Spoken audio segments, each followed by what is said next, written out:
Hey everybody, welcome back to the channel and more Pillage.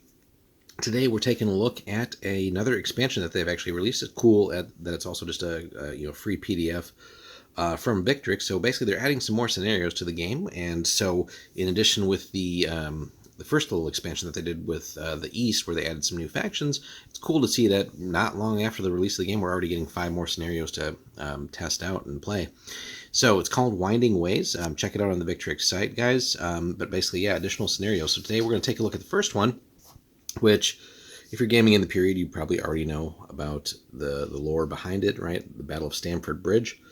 So we're not going to cover all of the details of it, but basically it is battle between the infamous battle between Harold Godwinson against Harold Hardrada of Norway. So, but fought in England here. So, and it gives us a little bit of the background on each.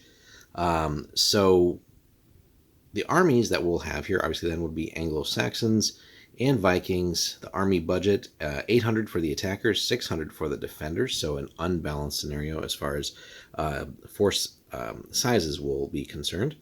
So, and just to kind of keep with the historical flavor of it. So the defender will deploy first in this one. In their own deployment area, the attacker is second. The defender deploys in 3 separate areas. You got A, B, and C. So the lone berserker defending the bridge, which is again just a cool story in and of itself. So the lore behind that. B, 25% of the defender's figures can be placed there, and then C is where the rest go. The attacker automatically gets initiative in turn 1. The game is an 8-turn game, so definitely on the little bit longer side. So we've seen different turn lengths for some of the scenarios, but 8 whole turns of awesome combat. Objectives: the attackers have to gain a foothold on the other side of the Derwent, which the river. They win if at least half their starting figures cross the river. If this doesn't happen, the defenders win, right? So, time can be on your side there for the defender, right? If you can last out. And again, they have to get with more than half of the starting figures cross, right?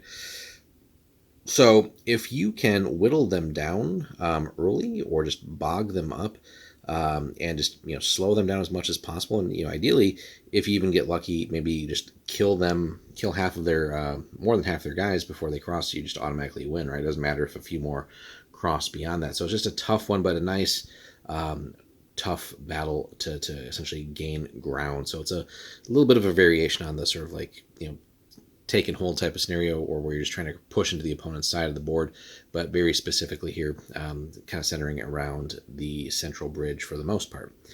Weather here, basically clear skies, no special rules, but you could always, again, with pretty much any scenario, add weather and just create some different conditions, right?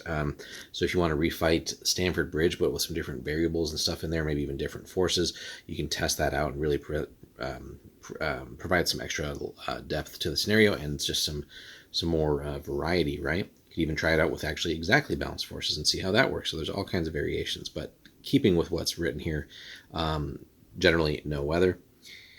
To honor the way things really went, the scenario isn't very balanced, because it wasn't balanced in real life. However, both the attackers and the defenders do have a chance of victory. So special rules: the Berserker Madness here. The defender must have at least one Berserker in their army. It is placed on the bridge at the start of the game.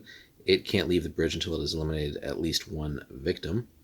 The bridge itself. So the deck must be wide enough for 3 infantry figures to cross side by side if their bases are 25 mil in diameter, so basically a 3-inch wide bridge. So obviously the scenario is going to require you to have some sort of like river terrain, ideally, and then some sort of bridge as well.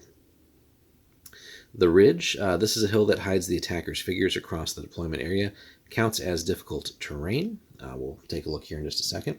So the map, the battlefield is split down the middle by a winding river that ends near the attacker's board edge. The river is an area of water that can be crossed using the swimming rules, using the swimming rules, right? So obviously it's easier to cross the bridge as far as like not having to worry about crossing an actual river, but you got that berserker to deal with. So the attacker can make things difficult by kind of spreading out and trying to get across there, but messing things up for the defender. And here you can kind of see a rough outline, right? So the Attackers are kind of in that little rectangle off on the side there, kind of hidden behind the hill. You got the road leading to the bridge, and then the river kind of winding its way around too. It looks like a little like footbridge or something up there that the defenders are going to want to plug.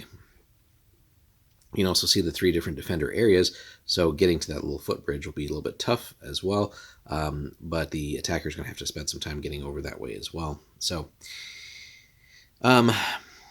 then at the center of the river lies the deck of Stamford Bridge.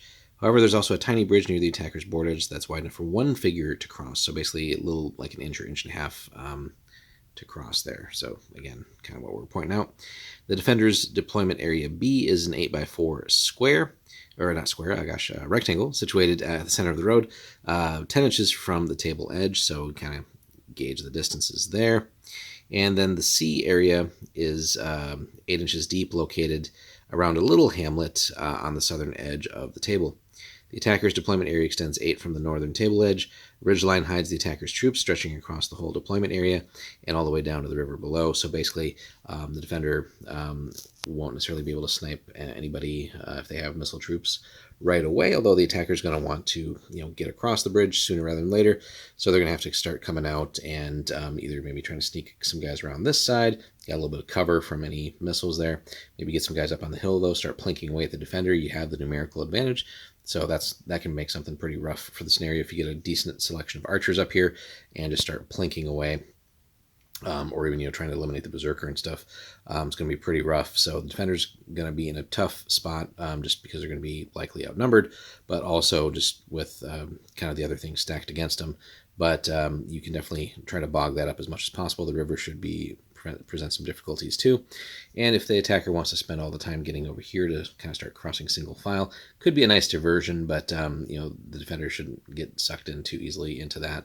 Main thing is you just got to keep more than half their guys from crossing and just delay as much as you can, but ideally start taking some of them out too, just focusing on key enemy models that are getting towards you there. So a fun scenario, kind of a so in this case, like not like a king of the hill, but more like a king of the bridge, right? Really, who's going to take control of that, and really how long or how epic of a last stand can that berserker on the bridge have, and see how they can live up to the historical berserker who took a while to go down and really just went down because the opposing force kind of snuck under the bridge and took him out that way.